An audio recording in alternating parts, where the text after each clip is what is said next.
All right. Welcome, everyone. Glad everyone is here. Excellent to see a lot of names that I've seen before in our previous webinars. So that's great news. Glad you're here. As you are joining us, feel free to introduce yourself and let us know what comes to your mind when you hear the word algorithm. When you hear the word algorithm, what comes to your mind? As you're joining, whether it is on Zoom or on Facebook, let us know what you hear when you think of with that word algorithm. We have an answer math. And if you're watching this, the pre-recorded session, think about it for a moment. What comes to your mind? A system of data collection. Ooh, that's a good one. Math, algebra, Google. A peanut butter and jelly sandwich. That is one of the most common step-by-step directions lessons that I'm trying to get away from, to be completely honest. I was speaking of bias. I was at an ESEP meeting, and someone was talking about, instead of having the peanut butter and jelly sandwich example to teach algorithms, rice. Most all cultures have they create rice, they cook rice, they don't necessarily have peanut butter and jelly sandwiches, and so that was deemed to be a bit more inclusive. And also there's more variety in what kind of rice you make, so we get to celebrate some variability. So I thought that was kind of interesting. So if any of you are using the peanut butter and jelly algorithm, uh, perhaps try rice next time, or maybe you have a better idea.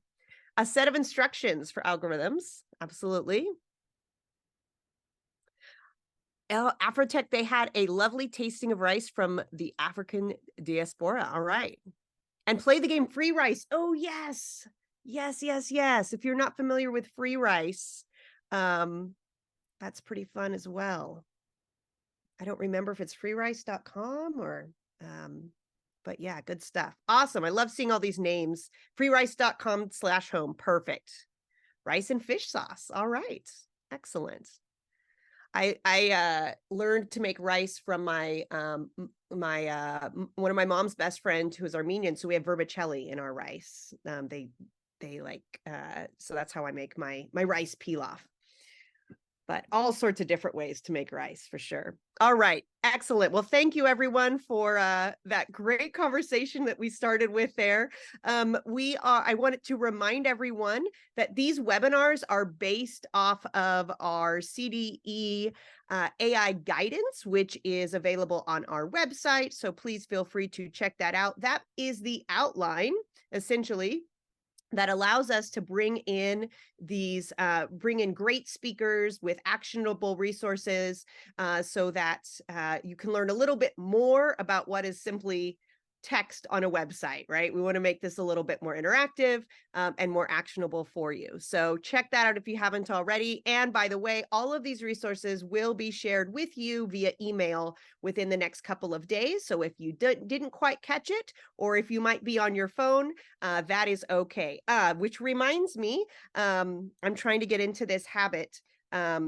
Our Computer Science Teaching Association, our CSTA Equity Fellows, have been reminding me of the need for accessibility. So I'm going to describe. My name is Catherine Goyette. I'm the Computer Science Coordinator at CDE. And if you are... for accessibility reasons, I'll describe who I am. I am a light-skinned female with you can't see the grays because Zoom is great about that, but it's mostly dark brown hair, and I'm wearing a ponytail and dark the frames of my glasses are dark. All right, and we are glad you are here. You can feel free to turn on the closed captioning, request that if need be. Same thing with Facebook, and you will be getting the recording of this if that's helpful for taking notes in the future. So today we are talking about how we will respond to algorithmic bias and social impacts of AI. In our last webinar, and if you missed it, I highly recommend it. It received the best feedback we've gotten for one of our AI webinars as of yet. We talked about being aware of algorithmic bias and social impacts of AI. But now that we're aware of it, what do we do? How do we respond? And that's what we're going to be talking about today. I do want to briefly talk about the fact that we are learning both with AI and learning about AI. We believe that both of these things are important for ourselves and for our students. There are fundamental skills for educators that are in our guidance. And one of those, the ones we are focused on today, is the social impacts component.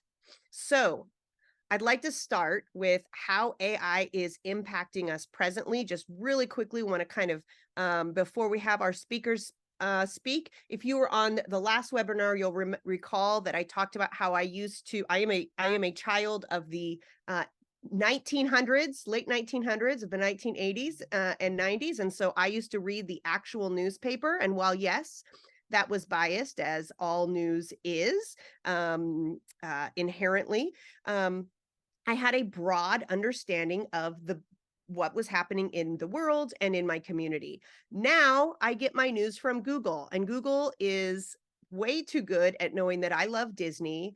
And so I know all the Disney parks news. I know a lot of AI news, but I don't get anything about sports because I don't care about sports, right? There's certain things that it's narrowing my vision. And so that is some bias where my brain, when I see the same thing again and again and again and again, my neural pathway is deepened, and I think everybody believes what I believe and everyone sees what I see, right? So how do we combat that? I wanted to share one more story before we begin. So I went to Poe.com because that is a site that my good friend, Dr. Sonal Patel, who's going to be speaking later, told me about. And they have these recommended AI tools. And so I love Disney, like I said. So I went to one that said it was Disney stories. And I decided I want to create I want my daughter to be a Disney princess because she loves Disney as well. So my first prompt, I said, create a character named Goblin. I used her nickname because I don't want to tell the AI her real name, right? Who has dark brown hair, hazel eyes, dresses like Minnie Mouse, and likes to laugh. This is what I got. A really creepy looking Minnie Mouse. Definitely not great. So then I thought, well, I need to prompt away some of that. So I said, second prompt, create a Disney princess with dark brown hair and hazel eyes. Well, what you'll notice is in this second prompt, certainly looks like a Disney princess. The hazel eyes, but this is not my daughter's 2. This does not look anything like my daughter because my daughter's 2. And so I had to prompt away some of that. And you'll see by the 24th prompt, because I was watching TV at the time and just having fun, I finally received something that I think looked pretty much like her. She actually saw it and thought it was hers. And that's me. So it's pretty cute. But what you'll notice is, think of the bias. I didn't have to say what skin color my daughter was. It made an assumption. I didn't have to say that she doesn't wear glasses. It made that assumption. Like, there are some assumptions based on the data sets that were made. And so it made me think about, what does that AI think when it hears the term Disney princess, for example? So, and I'm a big Disney fan, so I'm just throwing that out there. But that was my quick little intro about what I thought of when I was thinking about algorithmic bias a couple of days ago when I created this. But now I really want to bring in some wonderful speakers that are going to go deeper into this topic for all of you. I also wanted to remind everyone that this is a topic that is in alignment with our state superintendent's initiative of anti-bias education. And since we have AI here in our world, we need to make sure that we are including this recognition in our education system. I am so excited to introduce Dr. Abigail Joseph, who I have loved watching a lot of her work for a long time, and finally got to meet in person a few months ago, and it was just a pleasure. She has some wonderful, it's just a very knowledgeable, a lot of great experience, and is going to help us learn more about how we should be responding to algorithmic bias and social impacts. I'm going to go ahead and stop sharing. And Dr. Joseph, you can go ahead and begin when you are ready. All right. Let me find my share. Awesome. And I'm going to say slideshow. And don't mind me, I like to talk through my scenarios here. I'm just going to bring up the chat so I can see it. All right. And I think I'm all set. Well, thank you, Kat, for inviting me to speak to all of you today. I am Dr. Abigail Joseph. I'm an innovation coach and an educator. I work full-time for the Oracle Education Foundation, where we design project-based design challenges, technically based design challenges for our partner high schools, working with high school students. And I run a business called The Innovation Doctor, where I focus on bringing innovation to the masses and bringing back humanity into our STEAM fields. And so I'm going to talk with you for 15 minutes about a human-centered approach to fighting algorithmic bias. All right. So in the chat, as I'm sharing this story with you, you can drop in where may you or others in your life have experienced algorithmic, gosh, that's a hard word to say, algorithmic bias. So this is me and my husband. We got married in December of 2016.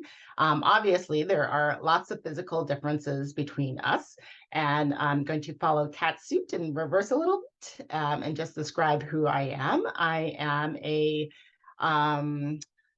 coffee-skinned woman with curly hair put up in a bun, wearing large silver earrings and a bright pink shirt and blue rimmed glasses. And obviously there are physical differences between the two of us. He is Finnish and I am from Caribbean descent, both of my parents from Trinidad and Tobago. And we got married and united, and somewhere along the way between then and now, we purchased a Google Home device.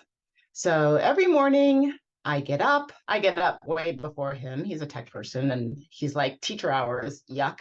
And I get up and I go and I walk into our space where this Google Home exists, and I walk by and nothing happens.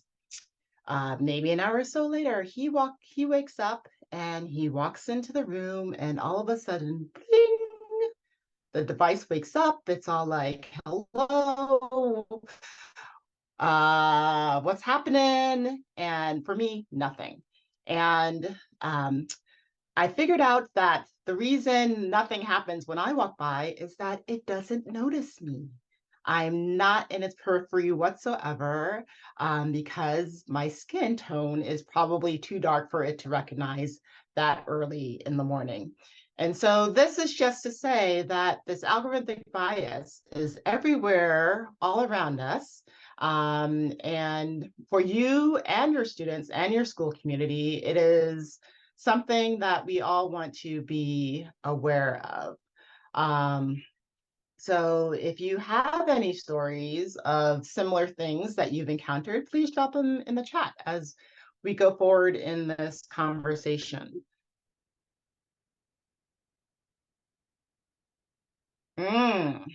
Yes. So not having representation with images, and not being able to understand with accents and devices that can't interpret how the speech, different dialects that people utilize. Definitely. One of my most biggest frustrations over time, and that's probably partially a technology thing, but is in restrooms. I could, for the longest time, had a lot of difficulty getting automatic faucets to work with me. A frustration that I've encountered over time as well. All right, and I love that Kat frame this session as a question, because I like to approach everything that I do from a design as an innovator, from a design perspective. So this is a great question for us to ponder for 15 minutes. So how might we, educators and students, respond to algorithmic bias and the corresponding social impacts of AI?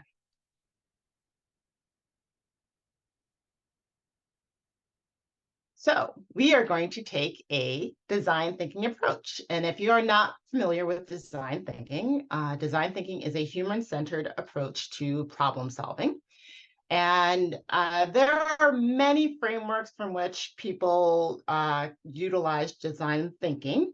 Two of the most popular frameworks are presented by IDEO, which is a Bay Area design firm that design solutions for various organizations and companies.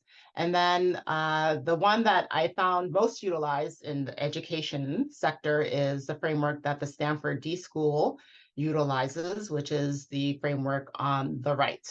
So we are going to take a journey through the first few steps of the design thinking process to answer our question: how might we, as educators and students, respond to algorithmic bias and the corresponding social impacts of AI? So that's the first step into this journey, is framing the question, which Kat brought to us. So I didn't have to think much about what that question would be. But we need to think about whom we are trying to solve this question for. And that is a wide range of people. Our audience is vast and many. And we can break this down into three aspects. Who is our user? What are their needs? And what are their goals? In order to answer this question, we have to think more deeply about specific audiences and problems that we are trying to solve. We are not going to solve this big question with a catch-all. We're going to get very specific and granular about the problem, about the problem that we are trying to solve. So let's think about our users. Who are our users? We have students can be our users, parents, educators, administrators, policymakers, people in our community, people who are providing us these technologies, other organizations. And even within these populations, we can get more granular and specific about whom we are trying to serve, who our user is. So if we think about students, we have elementary, middle, high school. Shout out to the middle school teachers, 20 years middle school teacher. Any of y'all out there, you know how that is all special work. All teaching is special work, but middle school has a near and dear affinity to my heart. And our parents and our families, they come from different backgrounds. So if we are going to solve this problem, we need to get really specific about whom we're trying to include and who we are trying to solve this problem for. And then we want to think about what their needs are. So I brainstormed some needs with the help of my friend ChatGTP.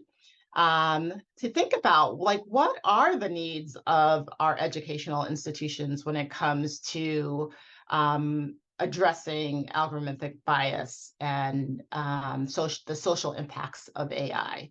And so these are some of the things that came up with. And so comprehensive, I'm going to read them out loud just for people who might be looking at them through their phone, and the font is pretty tiny. But a comprehensive awareness and understanding of algorithmic bias and its potential implications. A need that we might have is that it is accessible and effective educational resources to teach about algorithmic bias and responsible AI use. Continuous professional development, that is something teachers are constantly looking for to understand how this landscape, ever-changing landscape, is unfolding, to create curriculum that is inclusive to all of our students, not just the ones who have access to this technology or the ones that might need this technology to make things more accessible to them. Platforms that offer collaboration.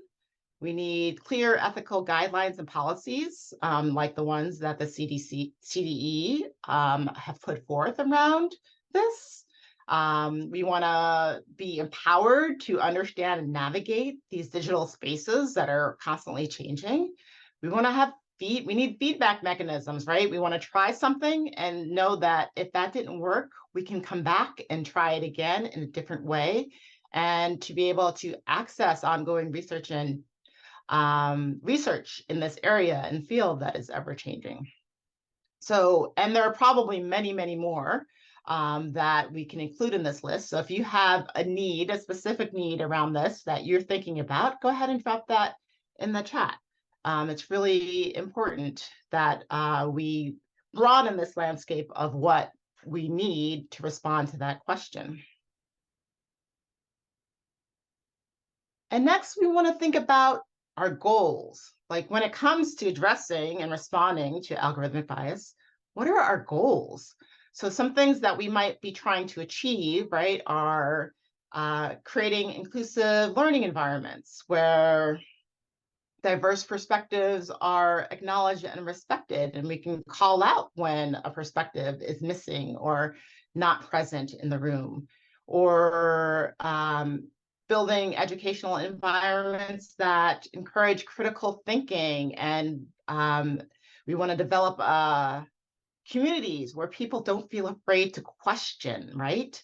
We want to make it so that people are able to embrace the curiosity of the technology and not feel shunned or shamed for asking questions about whether it is right or wrong. We want to be able to develop collaborative partnerships in our communities so that we're all working together to debunk and respond to these systems. It's not just enough for me in my little classroom in the far corners of the school building to have a plan for how I'm going to bring my students into conversation around this topic, but for the entire school and the school community to respond together. And we want to empower, we might want to empower our students to develop agency and self-advocacy for their own digital rights and responsibilities so that they feel part of the solution, as opposed to being said that, well, you can't use this tool because the adults don't feel comfortable in the room. So these might be some of the goals that you take forth in answering that question of bias. So now that we framed our question, we've looked at possible users, we looked at some possible needs we might all have, and some goals, we're going to frame that into a point of view statement. So we're going to take that big statement of how might we respond to algorithmic bias and narrow it down a little bit so the scope of our solutions can really be targeted to some specific problems that you or your community, your school, your classroom, your other teachers want to respond to in this current time and manner. And you can revisit and craft as many point of view statements as you like, but a point of view statement is a meaningful and actionable problem statement, which would allow you to ideate with your user at the forefront. So to brainstorm with your specific user in mind. So we're going to take a look at this right now. So together or on your own, think about the point of view statement, the problem that you specifically in this moment would like to solve. So first, think about who your user is. Are you thinking about your students specifically? Are you thinking about your parents and your guardians? Are you thinking about your fellow educators or teachers? Are you thinking about your administrators? And when you think about your user, you might want to even put in some specifics about the specific user group within that user group that you're trying to look at. So instead of just students, maybe you're specifically talking about middle school students because that's where you work. which would be your response and your solution for middle school students would look very different from your response and solution for high school students, or your response and solution for elementary school students, right? So pick a user, think about that, and then the beautiful thing of these point of view statements is it's kind of just a Mad Libs that you can fill in. So whomever your user is, you can pick from this list that I provided or pick your own, needs a way to, and then you're gonna put in a need. So I plucked 4 from that long list that I had earlier. And you might pick from one of these things, or you might fill in a need that is a burning need that you feel right now at the tip of your tongue. So you can choose from these 4 or one that you want. And then you get to choose your transition word. You can use in order to, because, surprisingly, and whatever connector word you want to use is fine. And then you're going to put in an insight or a goal. And I put a list of 4 that you might want to choose from as you're workshopping this right now. Or you might have a specific goal in mind for yourself that you would like to work towards. And then you're going to take all of those. The user needs a way to plug in a need in order to, because, surprisingly, and then the goal that you're trying to do, and piece those all together. And I would love if you have one that you've been workshopping right now with me, either with the things I have there or something that's near and dear to your heart right now. I would love to see those typed up in the chat, because I'm very curious as to what problems you all specifically see in terms of responding to and addressing algorithmic bias, as well as the social impacts of AI in your jurisdiction, whether that's the classroom or with other educators or within your community as well. So I see educators need a way to minimize bias when using AI systems in order to ensure their students can see themselves in the content they are teaching. I love it. I love how we went from that big question narrowed down to something more specific, something that we can really, truly solve for. Keep them coming. All right. So here's one example that might be from the perspective of the student being a user. A student curious about AI needs a way to be aware of and understand algorithmic bias and its potential implications in order to develop agency and self-advocacy for their own digital rights and responsibilities.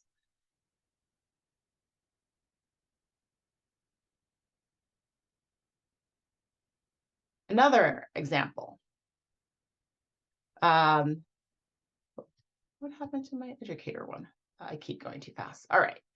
Here's the other example. An educator overwhelmed by the AI landscape needs a way to create inclusive curriculum that integrates discussions on algorithmic bias and digital citizenship, because educational environments that encourage critical thinking about information presented through AI systems promote a discerning and questioning mindset needed by citizens of the world.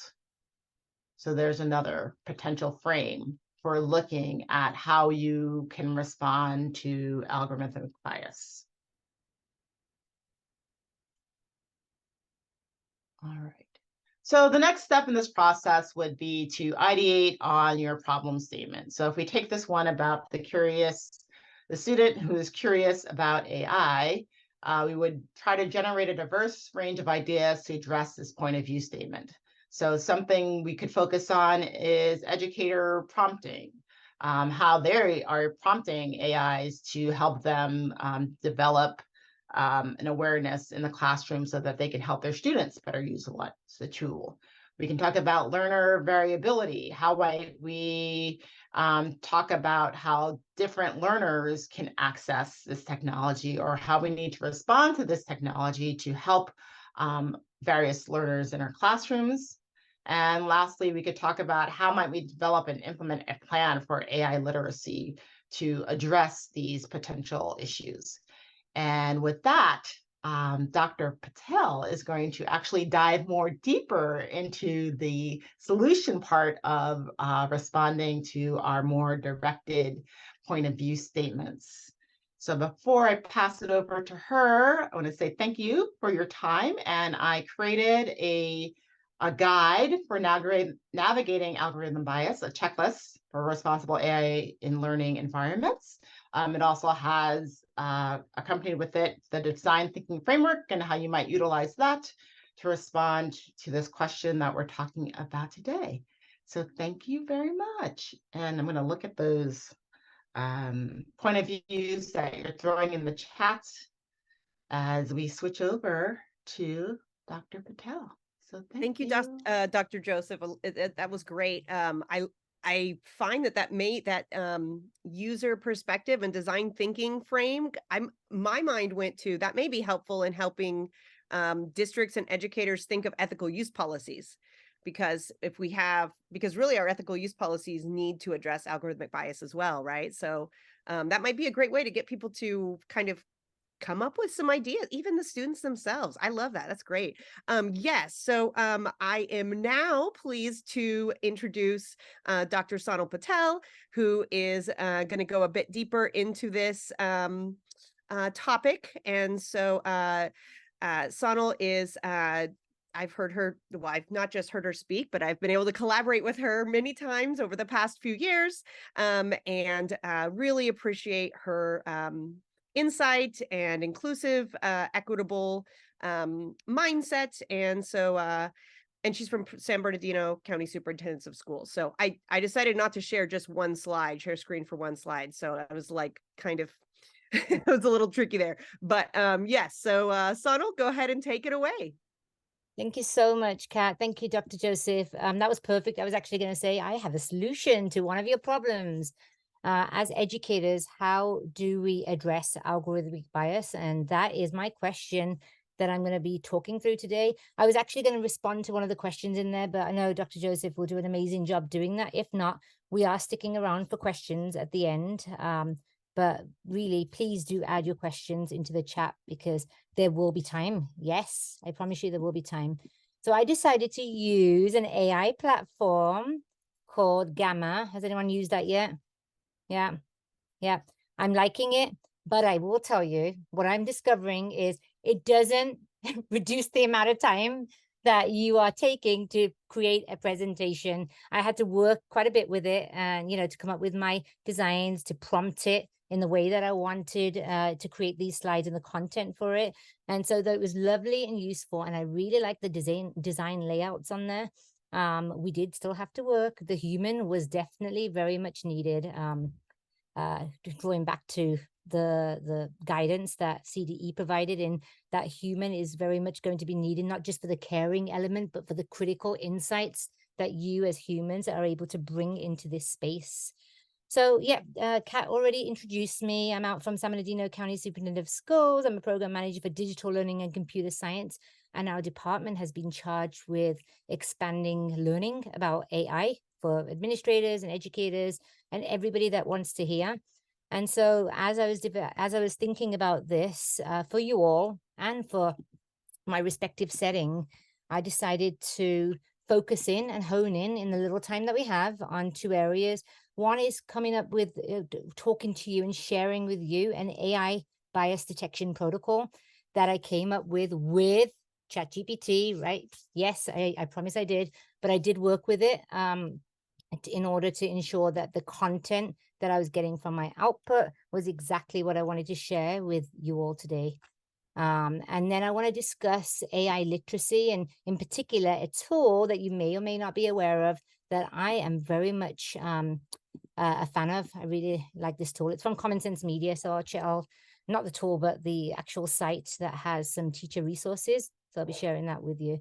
So today, I'm going to start off by just sharing with you this infographic that will be shared with you towards the end of today. And these are the areas that I'm going to be talking to you about when we think about AI bias detection protocols and what that looks like. this is one protocol that I came up with that really, so it helps us to be able to look at AI bias in specific ways. And I'll go through each of these and talk to you more about that. So the first thing that I've noticed that we should be doing is thinking about content accuracy and relevance when we get our output. So we prompt engineer our prompt, a beautiful prompt.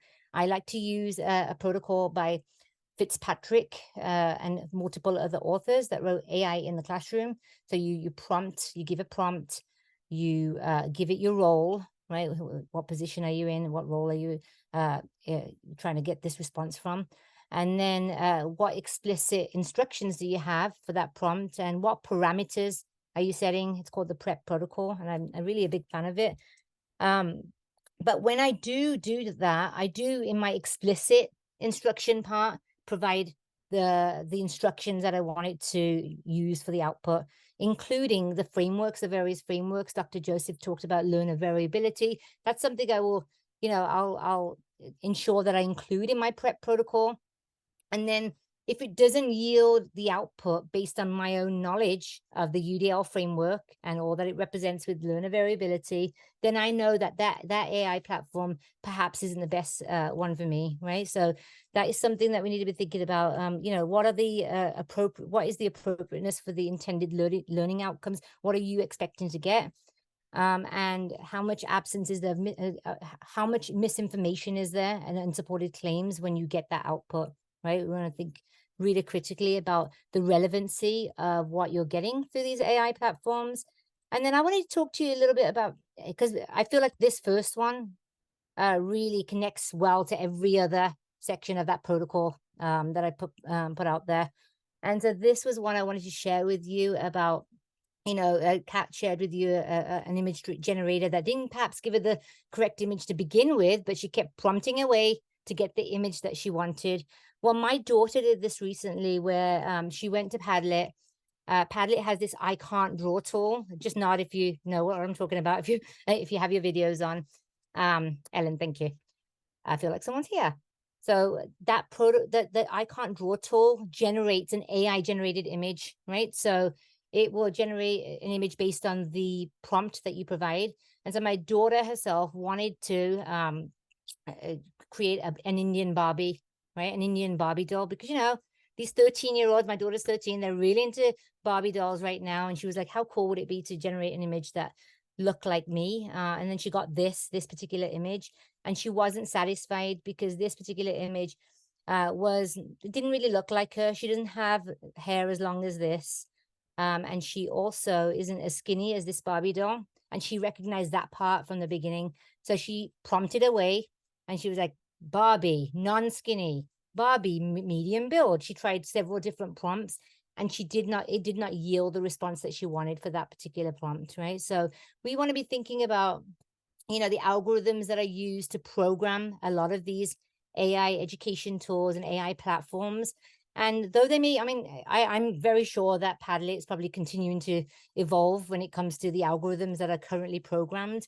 But that's the kind of critical lens that I advocate for everyone to take when we're thinking about the output that it yields.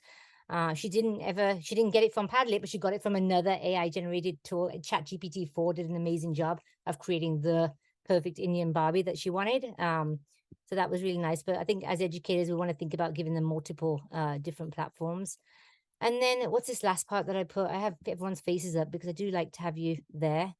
Let me move you though, because it's in the way of my words. Balanced representation across various social and demographic groups. So that's right. So when Dr. Joseph had asked the question about where have you experienced algorithmic bias, I will say that, my own experience was from simple Google searches. I would do Google searches on a regular basis for things that I want that would represent me, GIFs in particular, especially for social media. I'm a complete social media fan, right? And so I'm constantly trying to find GIFs that represent me, and I could not ever find a GIF that represented me. And I remember doing a computer science seminar once, and I was looking for computer scientists, and it didn't give me the results that I wanted, because we know that there's diversity in the computer science space, but the response that I was getting was mostly white and Asian males that we know very dominant in the computer science education workforce, right? So I just, yeah, I was disappointed by that. So it's kind of, it's in the same, similar kind of way, how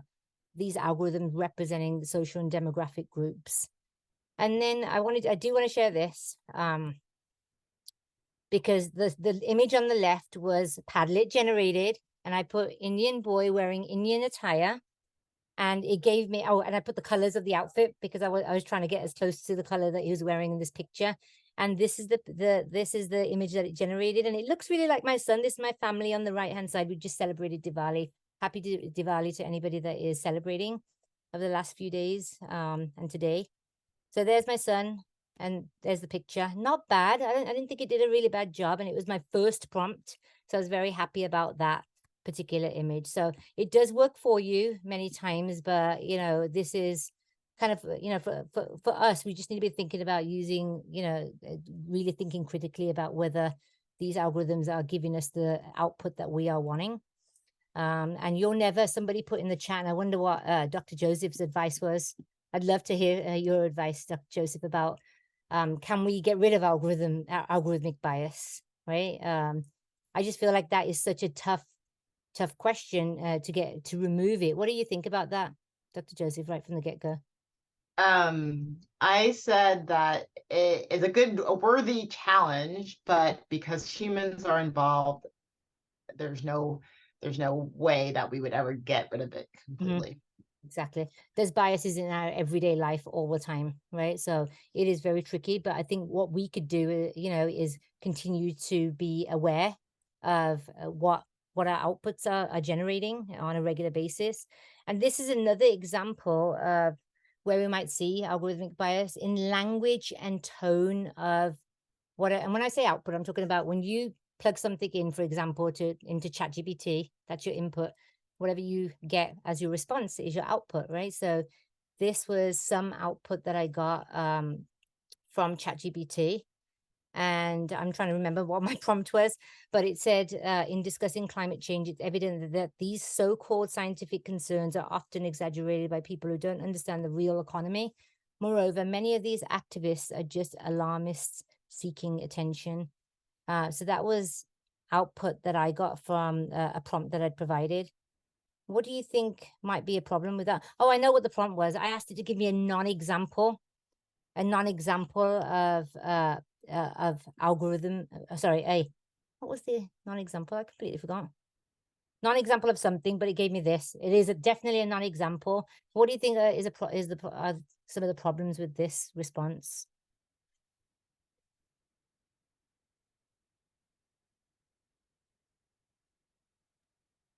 I'll share, Sonal. I think it's the term alarmists seems very, and also the term so-called is very pointed at people and could be divisive. So regardless of the actual, like Brandon says, confrontational tone, regardless of the content, the tone is confrontational, as Brandon said. So that's the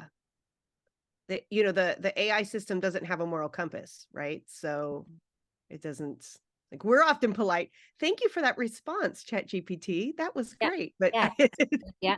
And then Brandon put confrontational tone. Absolutely. So I felt like this response was biased and disrespectful, in many respects. And so those are the things that we want to start to look at. And you might, in your input, put the exact tone that you're looking for in your response as well. And then Dr. Joseph, but our students need to see themselves in everything we do. I wonder if it's possible to use the bias as a means to combat the bias. Ooh, powerful. Yeah. Did you want to say anything to that? Yeah, it also at the very end, it attributes motivation. And, that is completely, it's completely unclear and unlikely that would be from the point of view of the alarmists that they're trying to explain. Absolutely. I'm wishing that I remembered what my input was. I had that completely memorized for a while, and I forgot what it was. But thank you for mentioning that, Robbie. I absolutely agree. Yeah, I mean, a lot to think about when we think about the kinds of responses that we might get. And in this case, this was cheating a little bit because I asked it for a non-example of a good response, right? So you do want to, I mean, yeah, I'm not saying ChatGPT gave me always gives me the wrong responses, but you know, it's something to think about. Exploitation of viewpoints is something to sit with, absolutely. Yeah. Okay, so the next thing I invite you to consider are ethical concerns, right? Evaluating the content for ethical implications and integrity. Does it have respect for privacy and confidentiality, right? Does the AI platform that you're using have that kind of respect? I have to tell you, I went to something that a colleague told me about called, there's an AI for that. And I'm just like, first of all, it's very, very overwhelmed, I will say to you. But if you do want to peruse it, there are a lot of platforms that I would be very, very skeptical about on that website. I'm not saying use it by all means, but there was one that I found, and I won't, to protect the person who created it, I won't say what the platform is, but it was a social emotional tool. And so you'd ask it questions and it would give you a response, much like a therapist would give you a response. And in the end, it ended with, please provide your phone number, your address, your, I can't remember what else, date of birth, right? So that was definitely very alarming. But there are tools out there that people are creating all over the place in order to not use for social good, so to speak. So we want to be thinking very critically about that. We don't want any platforms to be asking for private information, nor do we want to be giving it in our input, right? When we prompt away through a tool like ChatGPT, we want to be mindful of the fact that we don't want to share any personally identifiable information, which was one of the webinars. So I'm going to much detail about that. A webinar that was put on by CDE, which I know that is being shared widely as well. And then the promotion of ethical values and principles. I'm going to be thinking about, does that AI platform do the algorithms itself have an awareness of what is happening in our world, the social implications of certain things that are happening in our political world and in our society right now? Is it aware of some of the harder questions that you're asking about any topic, really any topic? Is it able to challenge you in your thinking? Like these are things that we're needing to address and think about as we think about AI biases. And then what about the avoidance of content that could harm or mislead learners? So when you are asking about learner variability, is it giving you the right output? Does it really understand what we're asking for? As educators, we might ask for certain scaffolds, right? Like let's, for example, provide a scaffold for English language learners. I tell you, ChatGPT has been doing a great job of providing me wonderful scaffolds, but there was a time where I asked for a scaffold for helping support students with dyslexia. And I asked my colleague, who is a professional who works with students with dyslexia, and she did notice that there were a few misleading sentences within the output. So I think it's very important that we check and think about the things that the output that AI is generating on a regular basis. And then let's talk about transparency and attribution. We already know that there are robots out there in the world that are being utilized by organizations, companies, and so forth that don't necessarily have a high level of transparency, not to mention attribution of where the data it comes from. So I think it's important that we check where the output not only perpetuates challenging stereotypes, but also, gives you unbiased results. And one example of this is the Amazon robot that was created, I think it was just as recent as last year. And it used the robot to analyze historical data in order to be able to find a person that was suitable for a position at Amazon in their tech department, right? And it used historical data. And there were many problems with that particular robot that was scrutinized greatly because of the fact that this historical data was being used and the people that we were, when they were trying to increase diversity in their tech workforce, they were not able to do that with the resumes that were being yielded by this machine in terms of the best possible candidate for a job, right? So there are machines and robots that have been developed on a daily basis that may not have transparency. So it's important for us to ask about where the data, about the training data, where the sources are. Is it public data sets? Is it user-generated data sets? Because I can tell you right now that wellness tool that I was using was a user-generated tool, just one user. You could very much see that. And I was not able to find information about that. But I think it's important for you to, for us all to analyze where the data sets are coming from, who were the people behind creating the algorithms for a lot of these machines. And it's, you know, and a lot of these platforms do have that information widely known, such as OpenAI. So it's worth looking at. I have a question. Yeah, Robbie. When it comes to transparency and attribution and data sets, what are the safeguards for discriminating information that might be the result of having false positives as part of its data set, you know, to the degree where the margin of error could sway decision making one way or the other. So, for example, if you're using it to, let's say in this case, a student grades a paper, or a student has their paper graded, right, by an AI tool, and it's, you know, an A or B based on whether or not the data is correct or not, but it has false positives in it, and the margin of error can be one or the other grade, right?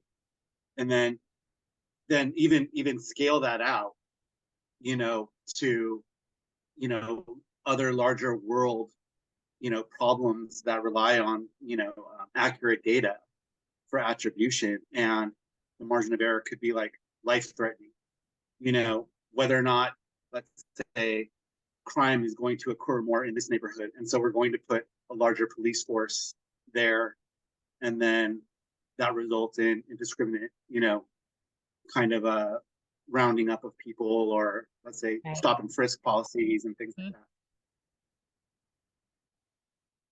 Sorry, I was letting you finish. It's so interesting, Robbie. I mean, we can see the margin of errors that you're talking about in so many different AI platforms that are being used, not just AI platforms, but technology in general that are being created. And it's like what Dr. Joseph said, in the sense that it's a difficult one to remove the bias completely. It's difficult. I mean, it's hard to know who is behind creating those algorithms that go into these machines, and all we can do is continue to be critical of what we're getting, right? What are these platforms producing for us in terms of output? What is the training? Where is the training data being collected from? Is the source, for example, the World Wide Web? Is that where the source is? If it is, then I'd be critical, right? Why would I be critical? I'd be critical because everybody can post on the World Wide Web. I could put a website out there today, right, with misinformation. And the majority of these generative AI tools are not just using the World Wide Web. They're not just using research, really solid research. They're using really solid research, but they're also using information from a whole lot of sources. So it's just that's the question of the day. The question that you asked is being asked by people from all over the world today. And it's a difficult one, but what we can do is just continue to be critical, Robbie, and everyone else. When it comes to this being critical of it, you know, when it comes to, I mean, I see AI, and this is my bias, as sort of like a large scale research project without all of our consent. And I sort of see that as the problem, because when it comes to research projects on humans, you really need their consent in order for it to have ethical outcomes. And so it's kind of difficult at this sort of level to really address, like, you know, the issues that we would normally have procedures for as safeguards for human research. Yeah. Yeah. You These know, are anyway, I'll let you finish. great thoughts. Actually, it's a really great thought because it goes really nicely into my next section, which is about providing feedback and improvement mechanisms, right? So if there are tools out there like ChatGPT, which constantly ask for feedback, let's not forget how important that is. I think it's going to be important for us to continue to feed information to these platforms, so, and to the people that are behind creating these machines, so that we can continue to make AI more ethical, better, more it can give us greater information in our output. It can give us better unbiased data, right? If they're aware of the bias that you're seeing when you get the output. So these are some ways to do it. And I know that ChatGPT, for one, does a really good job of asking for feedback, and I do constantly give it feedback.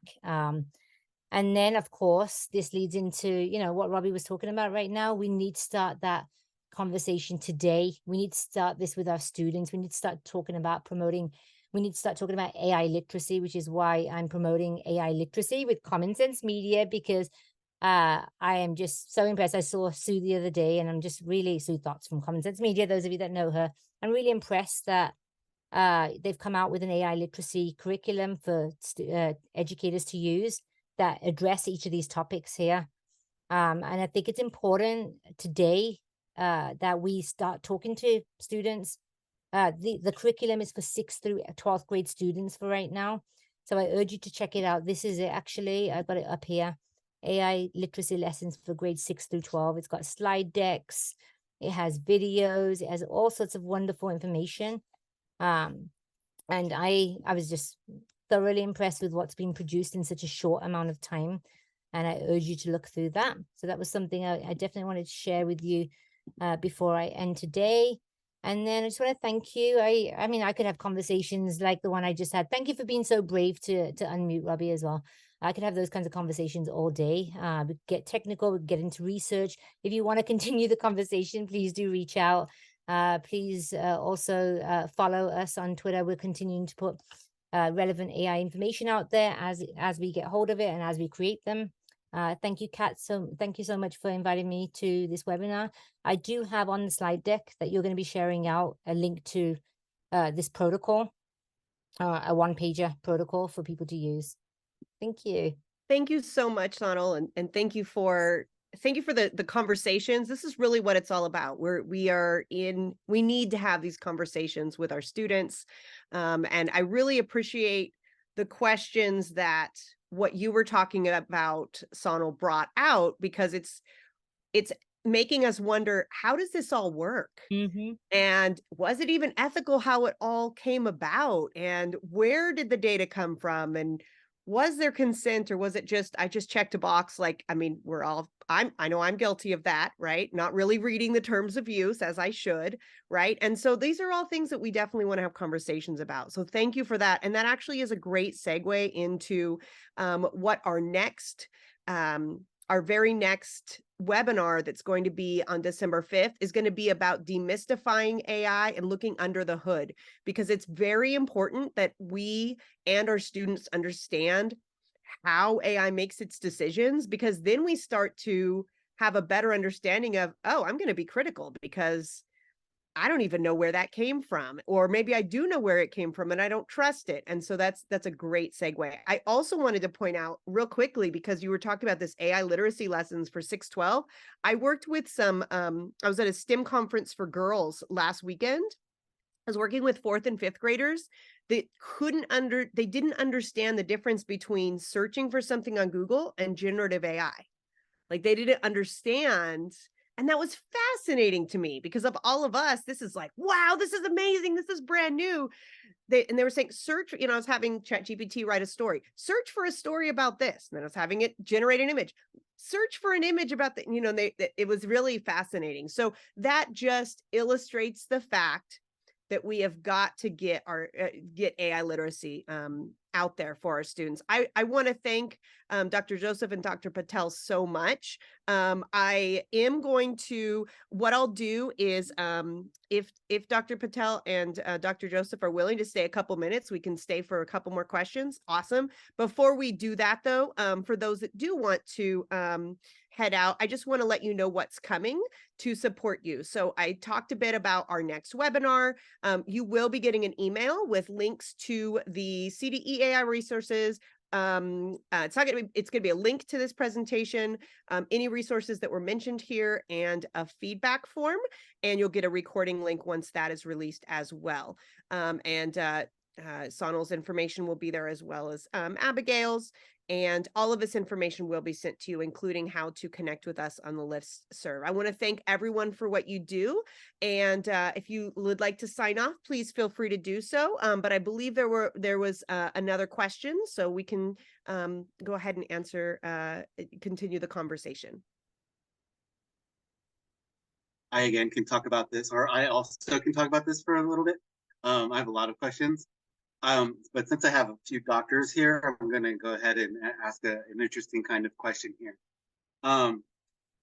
I am curious if there's sort of an AI Bill of Rights, sort of, in the works, similar to what we have for a patient's Bill of Rights for doctors, that actually set out sort of the ethical parameters for essentially treating subjects and their data with, the care and concern that we should all have for one another. Robbie, I'm going to just talk to education. Dr. Joseph, I don't know whether you have any information for, what our state is really doing right now in terms of ensuring accountability, because what I hear you saying, Robbie, is you're trying to, is anything in terms of accountability and ensuring that we're all going to be safe using AI? Well, right now, I know within our state, there's partnerships happening with California School Board Association that are coming up with some policy ideas in how to address AI in terms of policy, creating policy that will keep our students and educators safe, and will allow us to be more critical about what we're using out there.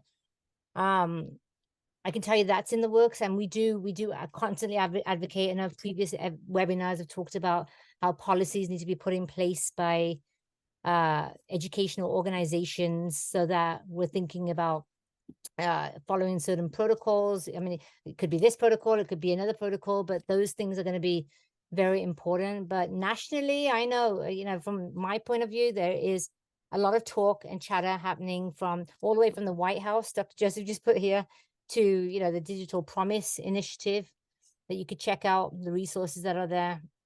Definitely Algorithmic Justice League by Joy, Dr. Joy Bowles. I can't remember how to say her last name, Dr. Joseph. You probably do a better job. Bolamwini, yeah, she's really great. There's research out there that is starting to address it, but rather than addressing and saying this is what needs to take place, they're really questioning what's not out there, right? Which is why everybody, the whole world is trying to come up with some solutions to this. And Dr. Joseph, I saw you mentioned in the chat a couple of resources. Yeah, so I put in there the White House is working on a blueprint for an AI Bill of Rights.